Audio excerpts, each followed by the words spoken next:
Something alive is dearer to me than all the treasures in the world.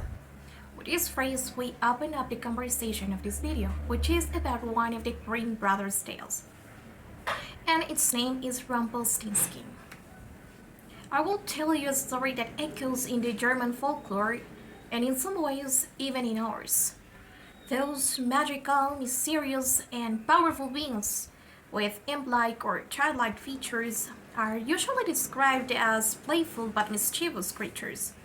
And this one particularly makes its way into a castle where a beautiful young lady is weeping with sorrow because she was locked in one of the castle rooms. For her father, a miller, had told the king that his daughter can spin a straw into gold. She was expected to turn into gold a room full of straw in just one night. The king threatened her life and her father's if she could not transform the straw into gold. But to her surprise, her weeping that came from her soul attracted a goblin or an imp or whatever you want to call it, but this mysterious being. He told the girl that it was easy to transform the straw into gold. However, she had to give him something in exchange. The first time, she gave him her necklace. It was done, but it was not enough for our greedy king. The imp found the girl weeping again. The second time, she gave him a ring, but again it was not enough for the king, and moved her to a third and bigger room, and commanded her to carry out the same task, and if she did, he could marry her. This mysterious being appeared. However, this time she had nothing left to offer him. This creature offered her a deal. If she married the king, their first child would be given to him. The imp did his job, and the king was pleased with the amount of gold and married the girl. Time later, this woman gave birth to a child, and the imp came to receive what belongs to him, the little baby. The queen was horrified and offered him all the existing treasures, but he told her, "No, something alive is dearer to me than all the treasures in the world." After she insisted many times, he offered her another deal. If she could guess his name, in the next 3 days she could have her baby.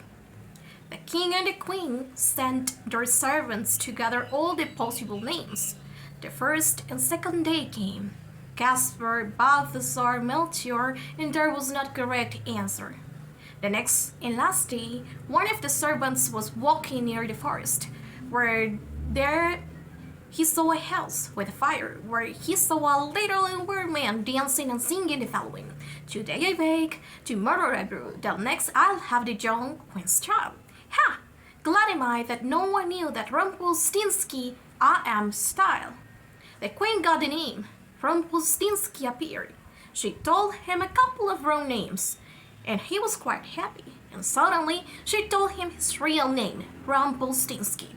Full of rage, he was shouting, "The devil has told you! The devil has told you!" In his anger, he plunged his foot so deep into the earth that his whole leg went in. Then he pulled at his left leg so hard with both hands that he tore himself into two. Now that we know how this story goes, we are going to see more in depth the characters. Her father, the miller, is presented as a humble peasant, but he does not take accountance of his words and puts himself and his daughter in danger to preserve his honor. Then we also have the daughter.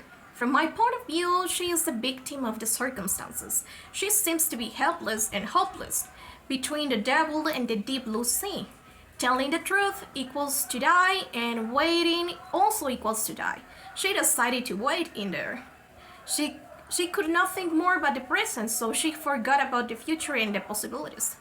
The king, a greedy and egocentric man who was exercising his power over the weakest ones that were in this case the lady and the father. And he was taking advantage of her power to obtain gold and a wife. Also, we have Rumpelstiltskin, a magical being who is not ruled by our moral values, but still he agreed and acted under those when he offered the deals to the girl. He thinks of himself as someone cunning, but he was not, honestly, since he was saying out loud his name. Also, from my perspective, and with the phrase I mentioned at the very beginning, He could create anything but life, and that's why he wanted a baby. From my point of view, the main theme in the story is the value of words, as I already said.